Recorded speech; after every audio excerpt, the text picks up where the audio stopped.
20년 전 저는 그 여러 가지 그래픽 프로그램을 배웠습니다. 대부분 사진을 편집하는 또한 그리는 페인트 툴이나 일러스트레이터, 포토샵 같은 것들이었습니다. 그리고 우연히 학원의 다른 교실을 제가 봤어요. 그랬더니만 신기한 프로그램을 배우고 있던 것입니다. 그 당시 컴퓨터 그래픽으로 만든 애니메이션과 영화가 막 쏟아져 나오는 시대였는데 그 교실에서 3차원 그래픽 프로그램으로 사람을 만들고 있는 것이었습니다. 그래서 너무나 호기심이 생겨서 물어보니까 이 프로그램이 실제 게임이나 영화를 만들 때 또한 요즘 유행하는 그 3차원 가상현실 이런 3차원 그래픽의 세상을 창조하는 일을 한다고 합니다. 저는 그 프로그램에 대해서 굉장히 관심이 많이 갔어요. 그냥 사진을 수정하는 것이 아니라 3차원 세계를 만드는 것에 대한 그 매력이 어마어마한 것 같습니다. 그건 사전 편집이 아니라 새로운 세상을 창조하는 작업이었던 것이죠. 그 프로그램 이름이 뭐냐고 물어봤어요. 그랬더니 선생님은 그 프로그램의 이름이 마야라고 했습니다. 마야, 이거 어디서 많이 들어봤던 말인데 저는 예전에 철학책을 읽었을 때 기억이 문득 떠올랐습니다. 그 책에는 이런 내용이 있었어요. 스승님, 마야가 무엇인가요? 인도의 성자가 스승에게 질문을 던졌습니다. 스승은 대답 대신 소리를 쳤습니다. 나 좀 제발 살려다오. 나무는 스승의 몸을 칭칭 갖고 놓아주지 않았습니다. 도와다오, 내 발을 있는 힘껏 당겨라. 안간힘을 써도 스승의 몸은 나무에서 떨어질 줄 몰랐습니다. 조금 전까지 평범한 고목이었던 나무가 이제 자신마저 올감일 것 같은 공포감이 밀려왔습니다. 어떻게 이런 일이? 나무가 스승님을 올감이다니. 그런데 아무 일도 없는 듯 나무에서 내려오는 이 스승이 말했습니다. 실체가 아니지만 이것은 내가 믿는 실체라는 허상이라고. 이것이 마야라는 것이랍니다. 이 마야는 마는 아니다, 야는 실체가 아니라는 것입니다. 이 쇼펜하우어라는 철학자는 이것을 마야의 베일이라고 했습니다. 우리가 실체가 아닌 것에 속고 있다. 마야의 베일에 속고 있다. 우리는 살아가는데 이 마야의 베일을 벗고 살아가야 된다는 것입니다. 그 영화 소설 시모연에서는 늘 무시받는 한 영화 감독의 이야기가 있습니다. 재능은 있지만 영화계에서 늘 무시를 받는 이 감독에게는 빛이 자꾸 쌓여만 갑니다. 어느 날 이 감독은 우연히 자신의 펜이 유품을 받게 됩니다. 그것을 펼쳐보니 디스크였어요. 이 디스켓을 실행해 보니까 순식간에 이 프로그램이 한 명의 가상의 여인을 만들어냅니다. 가상의 배우가 탄생한 것입니다. 매일 배우들에게 찬밥 신세를 면치 못했던 이 감독은 자신의 영화에 출연할 배우가 전혀 없게 되자 결국 고심 끝에 이 가상의 배우를 출연시키기로 합니다. 그리고 세상에 이 영화를 공개했어요. 그랬더니 세상은 이 영화에 열광을 하게 됩니다. 왜냐하면 이 주인공 가상의 캐릭터 시몬에 대한 그 관심이 워낙에 뜨거웠기 때문이에요. 사실을 숨겼습니다. 가상의 캐릭터라고. 그리고 나중에 이 감독은 사실을 밝히려고 하지만 이미 이 시몬이라는 배우는 진짜 배우를 믿는 사람들에게 아무리 진짜라고 말을 해줘도 그들은 시몬이 가상의 프로그램임을, 가상의 캐릭터임을 믿지 않습니다. 이미 이 시몬은 세계적인 배우가 되어 있던 것입니다. 우리가 사는 시대에 가장 중요한 것이 무엇입니까? 아직 세상에 하나님의 말씀이 다 전해지지 않는 시대에는 우리를 영원한 처소, 하나님의 집에 인도해주는 그 복음을 아는 것이 가장 중요한 것이었습니다. 그러나 이미 예수님의 복음이 우리 사회에서 다 전해진 이때에 가장 중요한 것이 이제 복음을 듣는 것이 아니에요. 이미 복음은 우리에게 와 있습니다. 가장 중요한 것은 지금 어떠한 것이 되냐? 가짜와 진짜를 구별하는 그 분별력인 것입니다. 이미 우리가 영원한 처소 하나님 집으로 가는 올바른 말씀이 전해져 있기는 해요. 하지만 지금 중요한 것은 그 길이, 집으로 가는 길이 마야의 베일에 가려져 있다는 것입니다. 겉으로 보면 진실과 분간되지 않는 그런 거짓 교사들이 진짜 집으로 가는 길을 흐트러뜨리고 멸망의 길로 우리를 이끄는 시대에 지금 살고 있는 것입니다. 그러기에 우리가 할 일은 진짜 말씀으로 이 영생의 집으로 가는 길을 아는 진짜 교사를 찾는 것입니다. 바울이 이 이야기를 지금 하는 겁니다. 그래서 진짜를 가장한 마야의 베일에 쌓여 있는 거짓 교사가 아니라 참 인도자인 자신을 스승으로 삼고 닮으라고 지금 이야기를 하고 있습니다. 이 바울이 어떠한 자입니까? 마치 대장장이의 스승과 같은 자입니다. 이 대장장이는 훌륭한 솜씨로 말굽을 만들었습니다. 어느 날 스승이 대장장이에게 자기가 다녀오기 전에 이것과 똑같은 말굽 100개를 만들라고 했습니다. 그리고 와서 보니까 모두 모양이 제각각이었어요. 왜냐하면 이 대장장이가 원래 처음에는 원본을 보고 말발굽을 만들었어요. 그런데 두 번째 만들 때는 원본을 보지 않고 자기가 만든 말발굽을 만들고 그 다음 것은 또 두 번째로 만들 그 세프를 보고 만들고 3, 40개쯤 만들었을 때는 이 말발굽이 완전히 다른 모양이 됐습니다. 그러자 스승은 이 제자를 야단쳤습니다. 원형만 보고 말발굽을 만들라고 했습니다. 원형이 아닌 모델을 쫓아가는 것이 우리에게 얼마나 위험한 일인가요? 고린도 교회의 성도들이 이 바울을 본받아야 하는 이유가 그것입니다. 바울은 예수의 원형을 알고 있었습니다. 그리고 그 원형을 변형 없이 아는 사도의 직분을 가진 자였습니다. 그냥 소문만 듣고 예수의 본 모습을 왜곡하는 그러한 거짓 교사와는 전혀 다른 것이었습니다. 그러나 정말 되돌아봐야 할 것이 우리 현실에서 지금 강조가 되는 것이 본질일까요? 본질과 멀어진 세상에 우리는 지금 살고 있습니다. 외모를 위해서는 영혼이라도 팔 것 같은 세상에 살고 있는 것이 우리입니다. 한 빌딩에 여러 개의 성형외과가 있는 것을 보더라도 알 수 있습니다. 이 인간은 자신의 얼굴과 외모에 관심이 많습니다. 동물 중 인간의 얼굴과 외모는 정말 특이합니다. 다른 포류와는 확실히 달라요. 지금은 외모와 겉모습이 너무나 중요해요. 그리고 이 겉모습을 위해서는 진실도 왜곡하는 것이 가능한 시대가 됐습니다. 저는 몇 개월 전에 재미있는 컴퓨터 앱을 본 적이 있습니다. 멋진 사진을 이렇게 찍었습니다. 그러나 거기 그 사진을 보니까 내가 잘 알지 못하는 사람이, 또한 헤어져서 다시는 보기 싫은 애인이 같이 찍힌 사진이었습니다. 그런데 그 어플로 손가락을 몇 번 이렇게 그 사람을 이렇게 문지르면 그 사진에서 필요 없는 인물이 지워지는 사진이 완성됐습니다. 이제 현실보다 허구를 보여주는 사진에 더 열광하는 시대에 우리가 살고 있습니다. 실례로 옛날에는 테마파크에서 사람들이 사진을 찍을 때 사람들은 그 사진에 아름다운 것만 담으려고 합니다. 아파트나 그 밖에 그 사진에 방해되는 다른 사람을 찍지 않으려고 사진의 각도를 요리조리 바꿔서 찍으려고 합니다. 언젠가 우리에게는 이 사실이라는 것은 불편한 것이 됐습니다. 이것을 단적으로 말해주는 말이 팩폭이라는 신조어입니다. 팩트 폭력이라는 사실을 말하는 것으로 사실이 말하는 것 자체, 팩트, 그것이 폭력이라는 말입니다. 진짜 위험한 것은 복음에서도 사실을 팩트로 말할 수 없는 시대가 점점 되고 있다는 겁니다. 사실 지금의 신앙이 굉장히 위험하다. 더욱더 기도하고 말씀을 읽어라.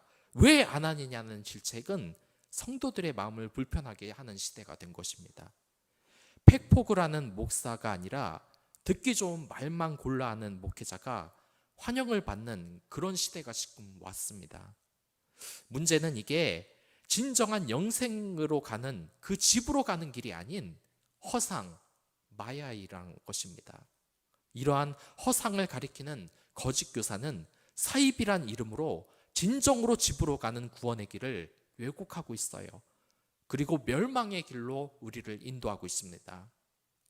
그리고 이러한 문제는 초대교회가 세워졌던 이 바울의 시대에도 나타났던 문제점입니다.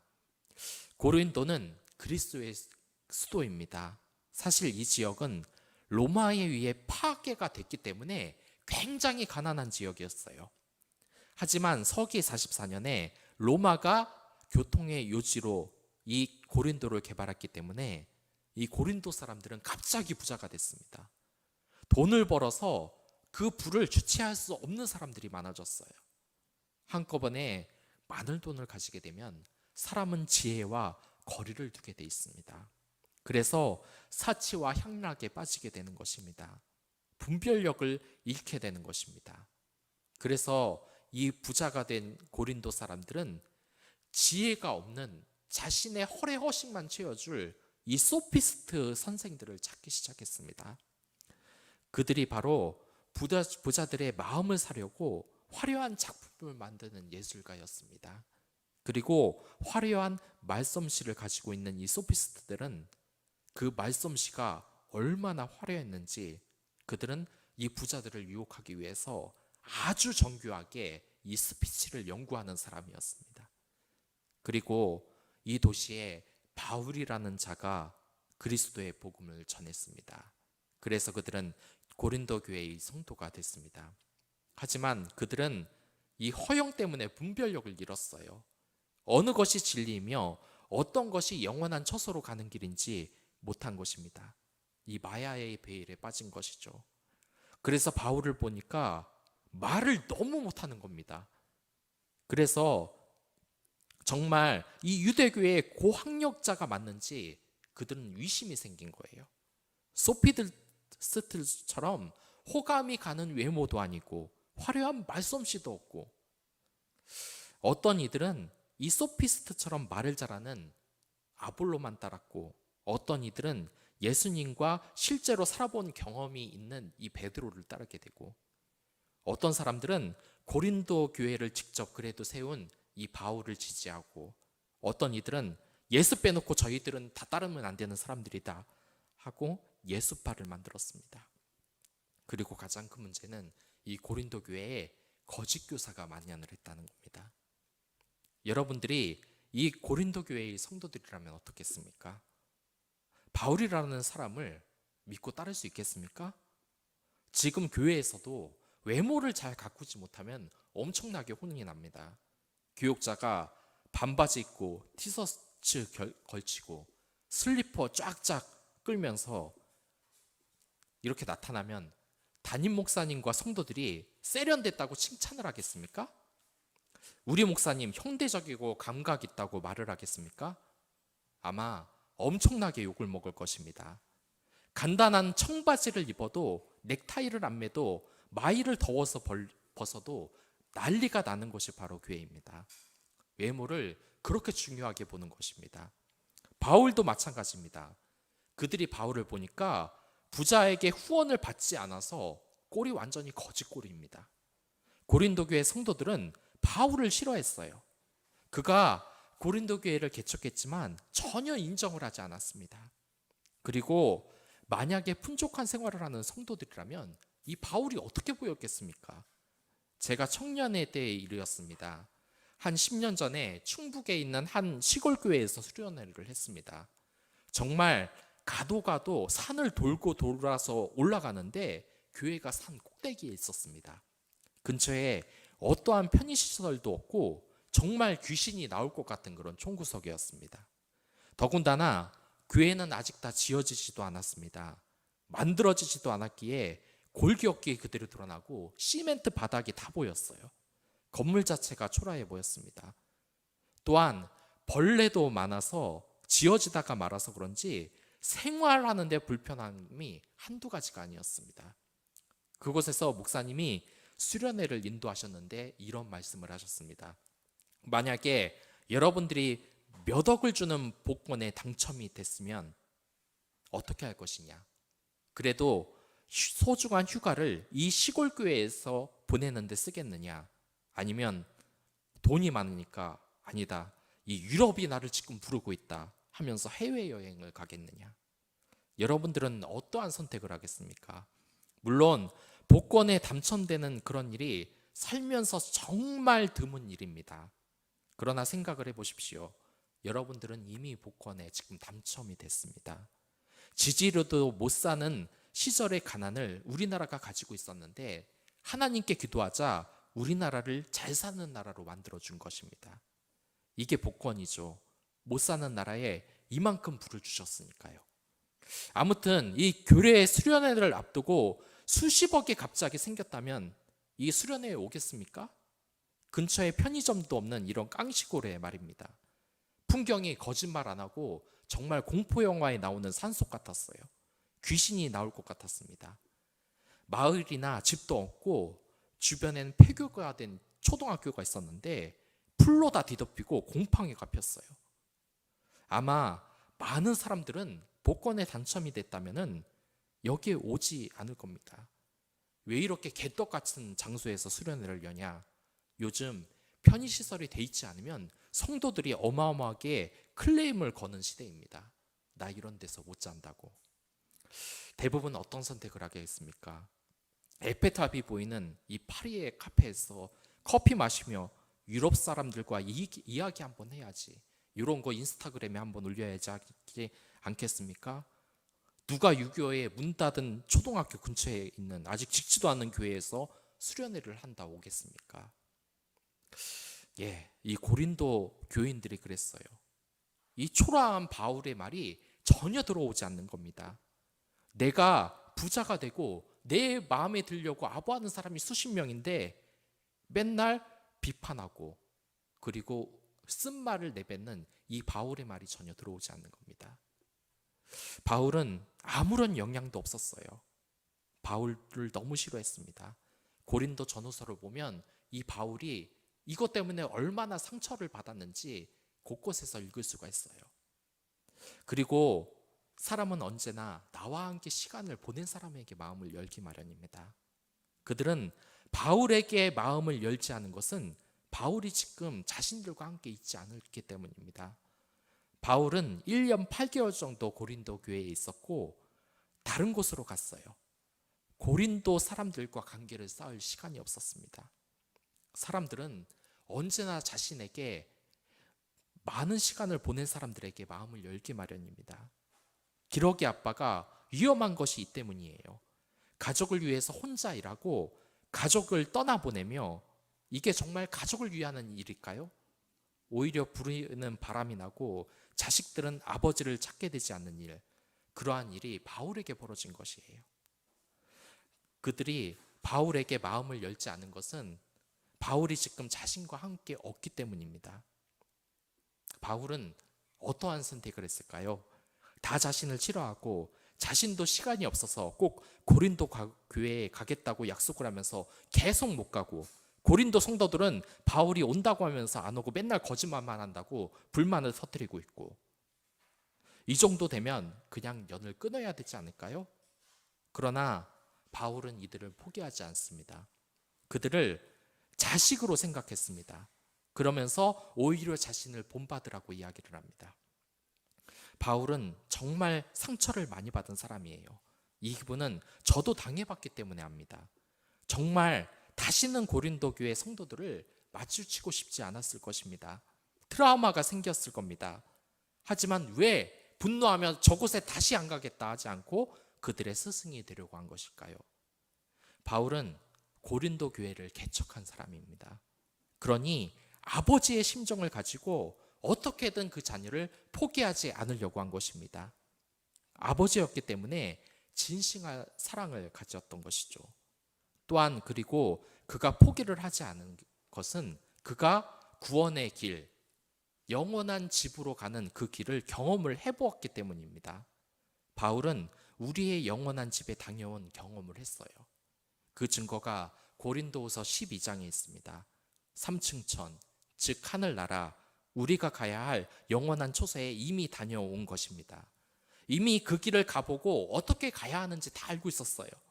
진짜 집으로 갔기 때문에 집으로 가는 길을 알고 있는 것입니다. 천국의 처소를 경험한 자와 그렇지 못한 자는 분명히 다릅니다. 전쟁에서도 그렇습니다. 한 지휘관은 실제로 전쟁을 경험해 봤어요. 실제로 포탄이 떨어지는 현장에서 병사들을 위로하며 목숨을 걸고 싸워본 경험이 있습니다. 그러나 한 지휘관은 실제로 전쟁을 경험해 보지 못했습니다. 현장 경험이 없기 때문에 판단력이 떨어질 수밖에 없습니다. 어떠한 지휘관을 따르겠습니까? 집으로 가본 적이 있는 지휘관을 따르는 게 좋겠지요. 진짜 전쟁을 경험해 보지 못한 상급자가 부하들에게는 인정을 받지 못하는 겁니다. 바울의 대적들, 이 거짓 교수자들은 경험이 없어 엉뚱한 판단을 내렸습니다. 그들은 경험한 적도 없는데 그들이 천국의 계시를 체험했다면서 대놓고 자랑하고 다녔습니다. 이게 알고 보면 전쟁은 단 한 번도 경험해 보지 않았으면서 적과 유탄전을 벌이고 총알이 빗받치는 곳에서 김일성을 죽였다고 이야기하는 것과 마찬가지입니다. 오히려 집으로 가는 길이 아니라 멸망으로 가는 길로 우리를 인도를 한 것이죠. 하지만 바울은 그런 거짓 교사의 정체들을 다 알고 있었어요. 진정으로 집으로 가는 길이 아닌 것을 알고 있었습니다. 예수님께서는 바울을 자신의 처소로 안내하는 그 인도자로 삼으셨습니다. 바울이 전혀 권위가 서지 않는 지도자였음에도 그를 그 고린도 교회의 스승으로 삼았습니다. 심지어 귀신을 이길 권능까지 주셨습니다. 비록 성도들에게 무시를 당하는 사람이었지만 예수의 권위를 가지고 있던 것은 예수의 모든 것을 닮았기 때문입니다. 그 믿음이 얼마나 대단한지 귀신도 알 정도로 유명한 사람이 바로 바울입니다. 하나님은 사람을 택하시는 기준이 있는데 그것은 예수님의 마음을 잘 이해하는 사람입니다. 하나님께 책임을 지고 성도의 스승이 될 이 의무, 그런 의무를 아는 사람 말입니다. 사람들의 마음에 잘 들어야 하는 것이 그런 의무가 있는 것이 아닙니다. 하나님의 종이로서 주인인 하나님의 호감을 사려고 해야지 사람들의 호감을 사려 해서는 안 될 것입니다. 예수님이 우리 교회에 온다고 한번 생각을 해보십시오. 맨날 성도가 몇 명인지 세고 오늘 설교 좋았냐고 성도들 눈치 보면서 맨날 아부만 한다고 생각해 보십시오. 이 예수님의 권위가 살겠습니까? 우리는 이 질문을 스스로 해봐야 됩니다. 정말 예수님과 같이 천국을 경험한 그 길을 아는 스승을 우리가 지금 따르고 있는가? 우리가 실체 없는 것을 지금 따르고 있지는 않은가? 우리의 길 안내자를 진정으로 잘 선택을 했는가? 정말 아버지라 칭할 수 있는 그런 멘토가 있는가? 그런 멘토가 없다면 당장 그러한 사람을 차리하자야 합니다. 그러나 주의해야 될 것이 있습니다. 그런 사람들은 우리의 눈으로 보면 부족한 곳이 많이 보이는 사람이라는 겁니다. 바울도 그랬습니다. 여러분들, 이 예수의 형상대로 사는 사람들은 겉모습이 결코 매력적인 사람이 아닙니다. 그 사람을 보는 눈을 우리가 키워야 되는 겁니다. 실체를 보는 눈을 키워야 되는 것이죠. 한가로운 이 일요일 아침 뉴욕의 한 지하철 문이 열리자 중년이 한 남자와 아이들이 요란하게 뛰어들었습니다. 큰 소리로 아이들이 떠들고 물건들을 내팽개치고 천반직축 제목대로인 이 아이들이었습니다. 사람들은 난리가 났습니다. 공공장소에서 너무한 것 아니야? 부모는 왜 가만히 있는 거야? 아이들의 아버지는 고개를 숙인 채 말이 없었습니다. 이봐요, 아이들 좀 어떻게 해봐요? 승객들에게 폐를 끼치고 있다고요. 참다 못한 행일이 화가 나서 소리를 쳤습니다. 그제서야 이 남자는 고개를 들었습니다. 당신 말이 맞군요. 미안합니다. 이 남자의 눈에는 눈물이 고여 있었습니다. 하지만 저는 지금 무엇을 어떻게 해야 될지 모르겠습니다. 1시간 전에 저 아이들의 엄마가 죽었거든요. 아내의 죽음이라는 이 가혹한 운명에 놓인 가장이었던 겁니다. 이 남자의 실체는 교양 없고 무책임한 아버지가 아니었던 겁니다. 이 상황을 목격한 스티븐 코비가 말했습니다. 보이는 것이 전부가 아니다. 눈앞의 현상에 매몰되는 순간 이 마야의 베일이라는 것이 우리의 눈을 가려버리는 것입니다. 본다. 우리 진짜 이 진짜의 눈으로 집으로 가는 길을 정말 올바로 찾아가고 있는 것일까요? 이렇게 마야의 베일에 속지 않고 예수님처럼 천국에 가는 길을 아는 사람은 남다른 눈을 가지고 있습니다. 사람의 겉모습만 보고 화내고 무시하는 것이 아니라 그 사람의 속사정을 알고 사랑받을 만한 자격이 있음을 보는 눈을 가진 겁니다. 제가 사역을 할 때 한 목사님이 말씀을 하셨습니다. 담임 목사님인데 사실 지금 들어온 한 전도사님 때문에 너무 고민이 된다는 겁니다. 이 전도사님이 능력이 너무나 떨어졌기 때문이에요. 어린이 부서를 맡겨놓으니까 교사들에게 이야기가 나오지 않겠습니까? 이야기를 들어보니까 설교가 무슨 말을 하는지 모르겠다는 겁니다. 내용도 우왕좌왕에 아이들뿐만 아니라 선생님들도 설교 듣기가 너무 힘들다고 합니다. 선생님들과 같이 회의를 해도 선생님의 뜻도 제대로 알지 못해서 회의를 하는 것 같지 않더랍니다. 그리고 담임 목사님의 뜻대로 눈치가 빠르게 움직이는 것도 아닙니다. 계획서나 보고서를 보면 한숨이 나왔어요. 너무 못 써서. 굉장히 걱정이 크다는 겁니다. 또 일을 하는 데 있어서도 실수가 잦아서 교육자들 사이에서도 말이 많았습니다. 담임 목사님은 고민 끝에 이 전도사님이 한 1년 정도 지나면 교회에서 내보내려고 작정을 했습니다.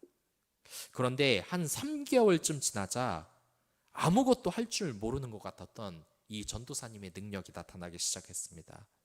매일 이 전도사님에 대한 안 좋은 평만 했던 선생님이 어느 날 목사님에게 이야기를 하는데 모든 아이들이 이 전도사님을 좋아한다는 겁니다.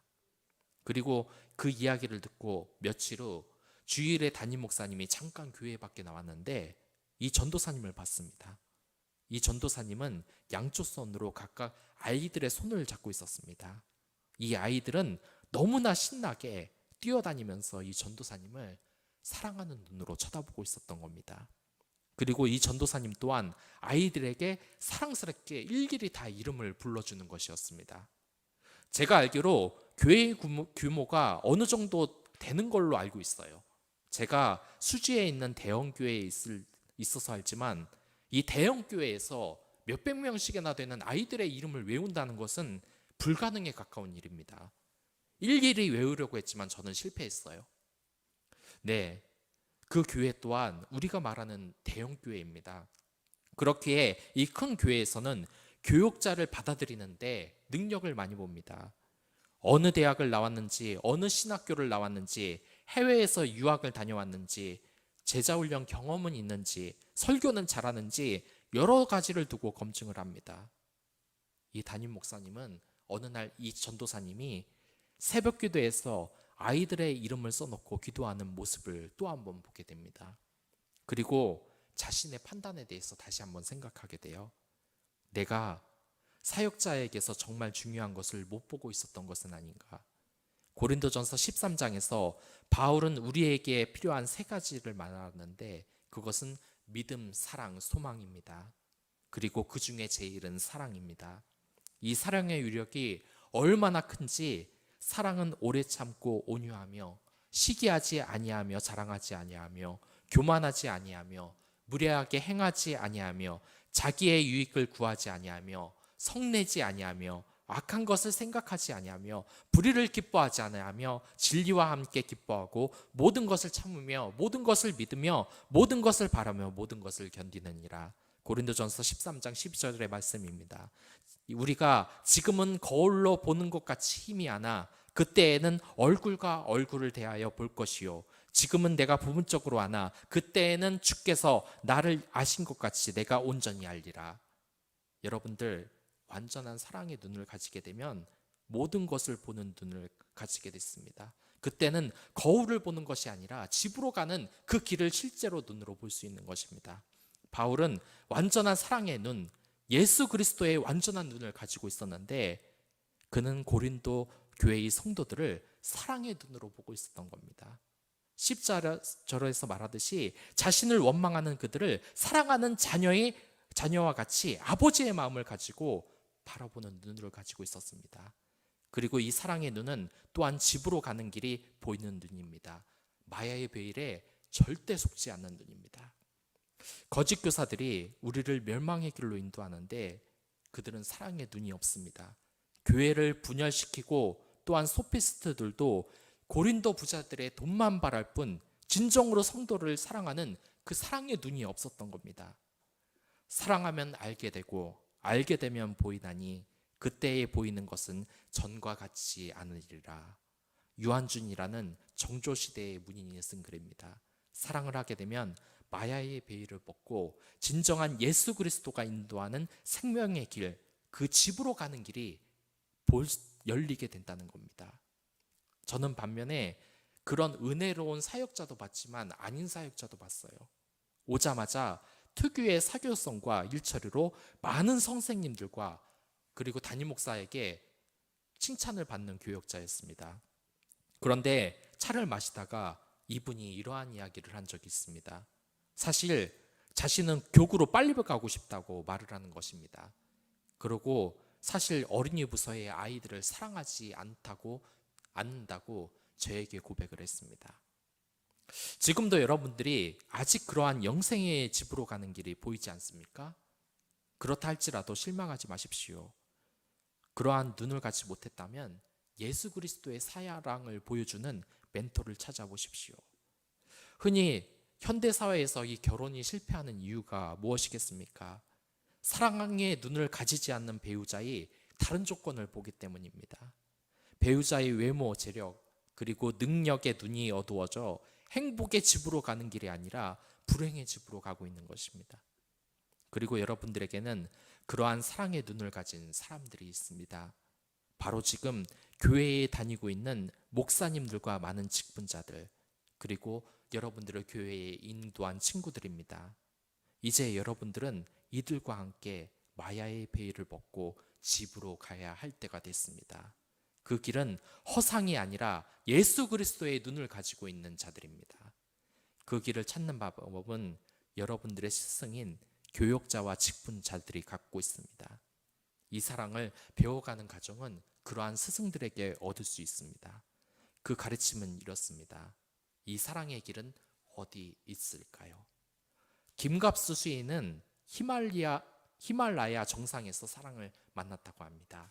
그는 지인에게 이러한 이야기를 들었습니다. 설악산이나 갈까? 설악산 왠지 자주 들어봤습니다. 그래서 자주 들어봤으니까 아주 가벼운 마음으로 설악산을 갔다고 합니다. 그래서 가벼운 마음으로 갔는데 정말 죽는 줄 알았다고 합니다. 고은 시인도 이러한 일이 있었는데 방송국 주관으로 히말라야나 갈까요? 하는 말에 허락을 했습니다. 그래서 가벼운 마음으로 히말라야 산맥으로 갔는데 40여일 만에 가까스로 돌아오니 10kg가 빠져서 외모가 해골처럼 변해버리고 만 겁니다. 이 말은 생사를 오갔다는 뜻입니다. 우리가 대부분 가보지 못한 히말라야를 탄 시인은 어떤 가치를 깨닫고 왔을까요? 고은 시인은 이러한 시를 썼습니다. 사랑에 대하여 칸첸중가 혹은 에베레스트에는 사랑 따위는 없어, 필요 없어. 그 천년 빙벽에 천년 폭풍만 있어야 하오. 8,000m 아래 나지막히 어느 작은 골짜기에 사랑이 있어. 거기 오래 묵어 신내나는 사랑 있어. 물이 사랑을 주려 아래로만 흘러가고 있어. 하나 저 아래 바다 거기에는 사랑 없어. 전혀 필요 없어. 높지 말 것, 또한 넓지 말 것. 바람벽에 흙접삽 걸릴 것. 대자대비 아니요, 박이 아니요. 그저 사랑은 무명 맹목의 그 사랑이요. 사랑이 안 되는 두 가지 특징이 있는데 첫째로 높지 말 것, 두 번째는 널지 말 것입니다. 누구나 너나 없이 정상을 차지하려고 합니다. 하지만 최고봉 에베레스트 정상에는 사랑이 없습니다. 차가운 천년 폭풍만 있을 뿐입니다. 이 세상의 높은 보좌에 있는 것이 집으로 가는 길을 보여주지 못하는 것이 바로 이것 때문입니다. 사랑은 그렇다고 넓은 바다에 있지도 않습니다. 사랑은 신내나는 사랑, 작고 시시한 우리네의 사랑인 것입니다. 사랑은 어디 우리가 없는 곳에 있는 것이 아니라 우리 안에 숨쉬고 있는 것입니다. 물이 사랑을 주려 아래로만 흐르고 있어 바다에 있을까요? 아닙니다. 그 끝 바다에는 사랑이 없습니다. 이 사랑도 물이 흘러가는 우리가 살아있는 이때에만 눈을 떠야 되는 것입니다. 사랑을 가진 스승을 찾으십시오. 그는 우리 주변에 있습니다. 여러분들의 이름을 기억하고 기도하는 교역자와 직분자들, 친구들입니다. TV에 나오는 유명한 목사가 아닙니다. 여러분들의 이름을 알고 기도해 주는 스승인 것입니다. 사랑의 눈을 뜨십시오. 바울은 초라해 보이지만 진정 사랑의 눈뜬 예수의 눈을 가지고 집으로 가는 길을 인도해 줄 스승인 것입니다. 그리고 모든 마야의 베일을 깨고 우리 역시 스승에게서 진실의 길을 여는 길, 그 사랑에 눈을 뜨시기 바라겠습니다. 그러면 이 시간 다 같이 찬양하도록 하겠습니다. 하나님 아버지의 마음